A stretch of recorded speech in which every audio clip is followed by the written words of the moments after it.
mga paps, musta pala? Ngayong araw pala, samahan nyo ako magpalit ng spark plug nitong Toyota Fortuner 2TR FE engine. Okay, so yung gasoline engine to. So simulan na natin to mga paps. So ito mga paps yung spark plug na ipapalit ko. Yan, ito yung code nya. Yan, K20HR-U11. Okay, so yung mga 2TR FE na engine, kahit sa Innova or sa Hilux, ganito yung code, basta 2TR FE engine. Okay, so ayan siya. Ngayon ito, bakit ako magpapalit? Hindi ko alam kasi kung kailan pa to huling napaltan. Posibleng yung nakalagay na spark plug dito ay stock pa, so wala akong idea. So papalitan ko na yan. Okay, so simulan natin to dito mga paps. So una kong gagawin dito, tanggalin ko muna yung negative terminal ng battery. Okay, tanggalin natin yan.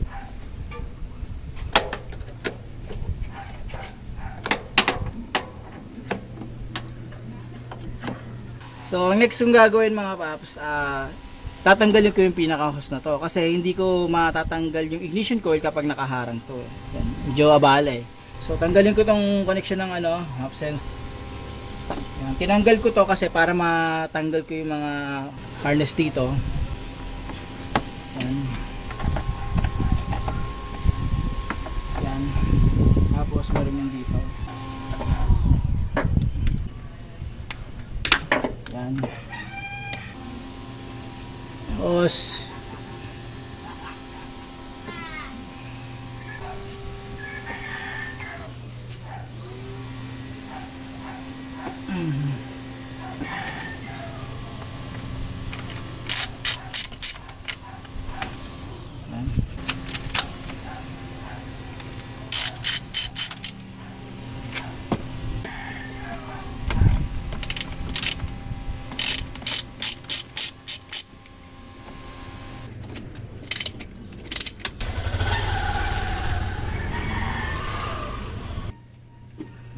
sanayin ko na yung hose niyan.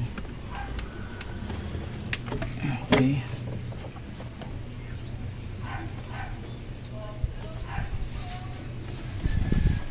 Yan. Sa susunod natin, ito yung mga connector ng ignition coil. So ito siya. So ito kahit minsan anong ingat nyo, talagang nasisira talaga eh. Yan. Pero kung maingatan nyo, mas okay yun kung hindi masira. Yan. Ito.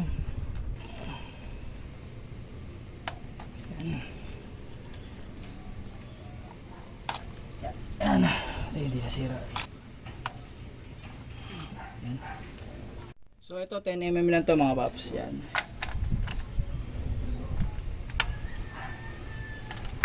Yan.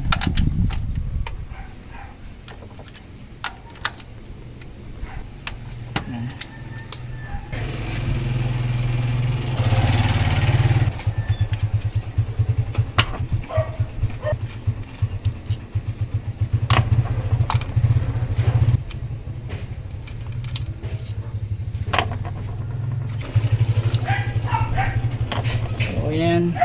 Ngayon, tatanggal ko na yung ignition coil. So, ito siya. So, ito. Yan. So, pwede nyo na rin i-inspect kung may langis yan. So, wala naman. Malawa. Ayan natin na. So, okay naman. Wala naman. So, yan. So, check natin. So, wala naman. So, apat. Yan. Ito, wala naman. Yan. So, susunod natin mga paps, tatanggalin natin yung spark plug. Yung spark plug niyan ay 16mm. Okay, so 16mm na deep socket. Mamit na lang ako nito para mas mahaba. Yan. Pero kung wala, pwede naman kahit isa lang. Abot naman yan kahit isa lang. Yan. Pero sa akin gusto ko mahaba eh. So ganyan siya. Pasok niya sa loob. Yan. Ano yun na.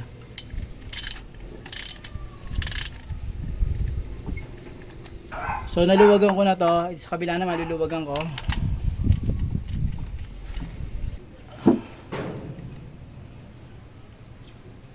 Yan. Tanggalin ko na muna to kabila. So kung hindi nyo matanggal, pwede kayong gumamit ng magnet para matanggal to. Ganyan lang. Diba? O kung halimbawa, wala kayong magnet, ito gamitin nyo. Ito. Okay, so, ganyan na. Ganyanin nyo lang. Tanggal na. Ayos. Kabila naman.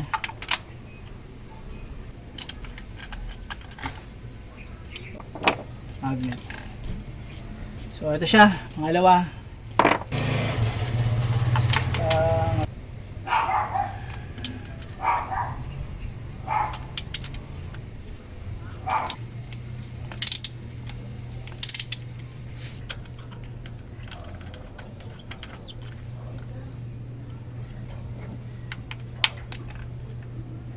Pangatlo.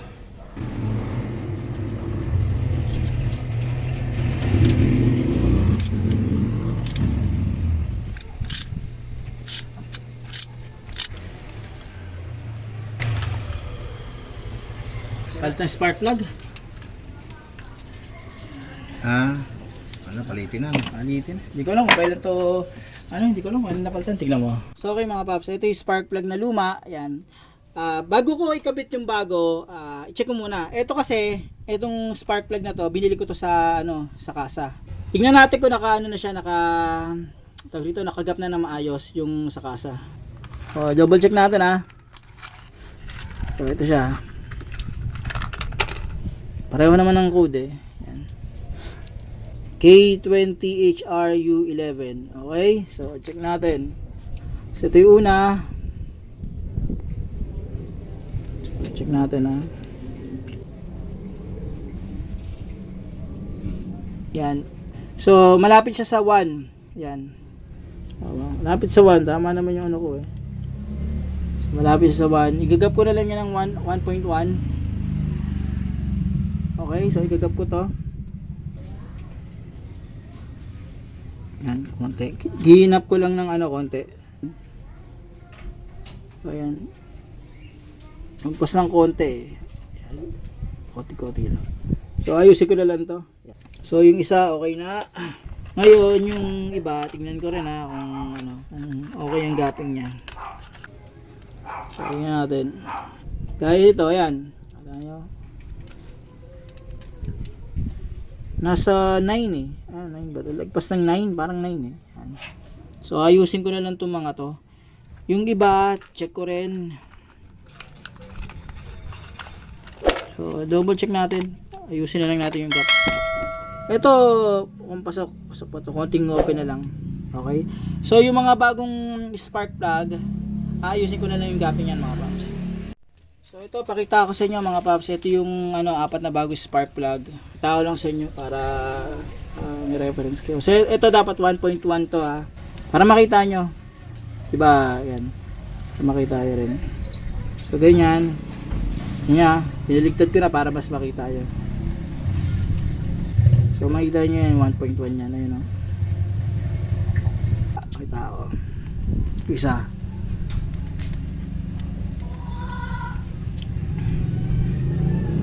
Yan nyo. Ayan. Yung isa naman.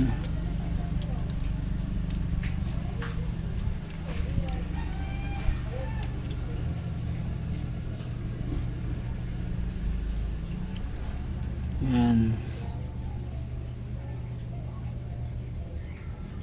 Okay. Tapos dito sa kabila.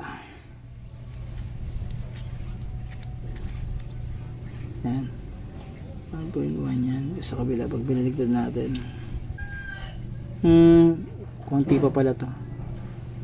Malapit na siya sa 1 Yan. Okay. So usod ko lang to ng konti. So kapag naayos nyo yung gapping nito, pwede nyo na itong isalpak mga paps. So okay mga paps, ayan, ilalagay ko na yung bagong spark plug. Ngayon, bago nyo ilagay, pwede nyo i-double check yung pinagkakabitan ng spark plug. Kasi sa kantuhan nun, baka kinakalawang. Gaya nito, yung isang part doon, kaya medyo parang hirap tanggalin, medyo kinakalawang na yung, yung thread So okay mga paps, ito yung sinasabi ko sa inyo. Yan. May WD-40 ako, di ba? Tapos ito, may mahaba akong screw. Binalutan ko na lang to ng tela na maliit. Tela mga paps, yung hindi na iiwan sa loob. Tapos ayan, binugahan ko ng WD-40. Tapos papakita ko sa inyo to. Yan. Ay, paano nag-improve na yan? So, ayan siya. So, kung nakikita niya yan, no? Yung part na yon, yung part na thread na pinagkakabitan ng spark plug, yun yung nilinis ko. Meron pang coating natitira, pero all goods na to, kahit paano kaysa kanina. Yan. Yan. Okay? So, dito sa kabila, lilinisin ko rin yan. Yan, nakita niya? Yan. Yung kinakalawang, oh, yun, no? Kinakalawang, di ba? So, ang gagawin ko, lilinisin ko lang yan, mga paps. Ito gagamitin ko para malinis yun. Bago ko ibalik yung spark plug. So, siguraduhin yung maano yung tape, maayos yung pagkakalagay ng tape sa kayong tela. Dito nyo bubuga ng WD-40. Bubugan ko ulit. Bubugan ko. Huwag masyadong yung talagang tumutulo-tulo. Hindi naman ganon. Yan, tama lang. So, yung tipong malilinisan lang yung pinaka-thread. Yun lang yung goal dyan, mga paps, eh.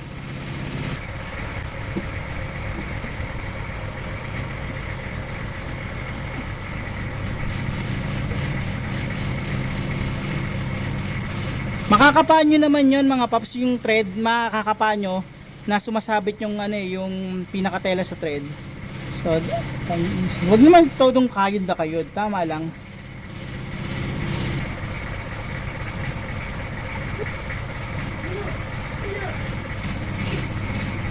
Yan. So, sa paglalagay ng spark plug, reverse order lang ng pagtatanggal. Yan. Pwede kayong gumamit ng magnet. Diskarte nyo. So, ayan.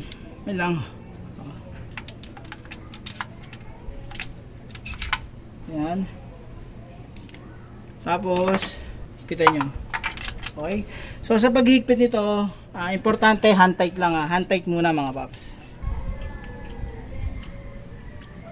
Yan. So, hand tight na yan. Yung kabila.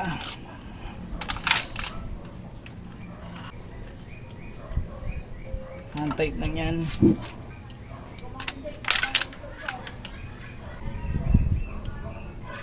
Yan. Tapos sa kabila.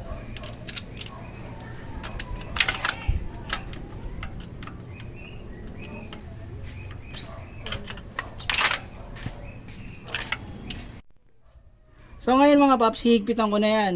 Ngayon, ang torque specs niyan ay 18 Newton meters. Okay? So ito yung gagamitin ko. Yan. So may adapter ako, yan. So 18 Newton meters, nakakaset na yan. Pitan ko na. So yan siya.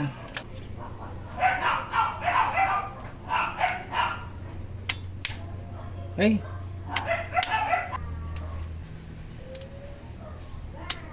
Yan. Yan. Okay. So all goods na yan. Next natin yung kabila. Yan.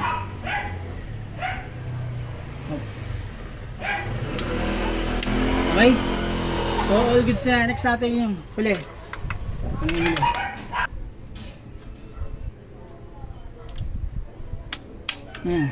So okay, mga paps, ngayon ibabalik ko na itong ignition coil. Ngayon, bago natin ibalik yung ignition coil, kayo kung gagawin nyo to, i-check nyo kung may sira na yung boot, ignition coil boot, ito, rubber boot, tapos yung pinaka housing nya. Kasi pag mayroong crack yan, posibleng tumalon yung kuryente at papalya yung sasakyan nyo, yung makina nyo papalya. Ngayon, since nandito na rin lang, bukod sa pag-check nito, kung may crack, check nyo rin kung may langis. Kapag may langis, pa-check nyo yung valve cover gasket or sa ibang sasakyan, yung spark plug oil seal. Okay? So, ayan siya. Ngayon, babalik ko na to. So, sa pagbabalik, reverse order lang ng pagtatanggal. Ganyan. Ganyan.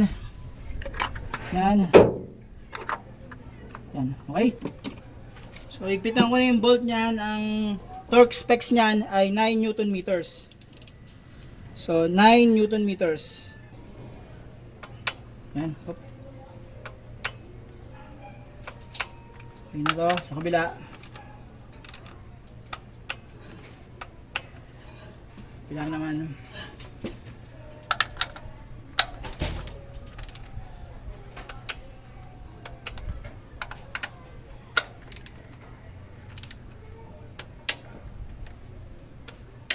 Okay na. So, balikan natin yung mga connectors niyan. So, ito dito.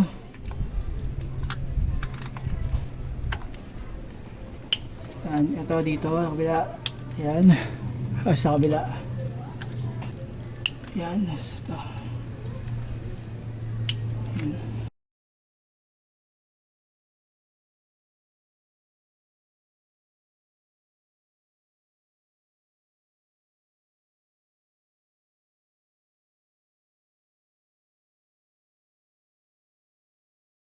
So okay na yan mga paps, nabalik ko na yung hose. Ito yung vacuum hose, nabalik ko na rin.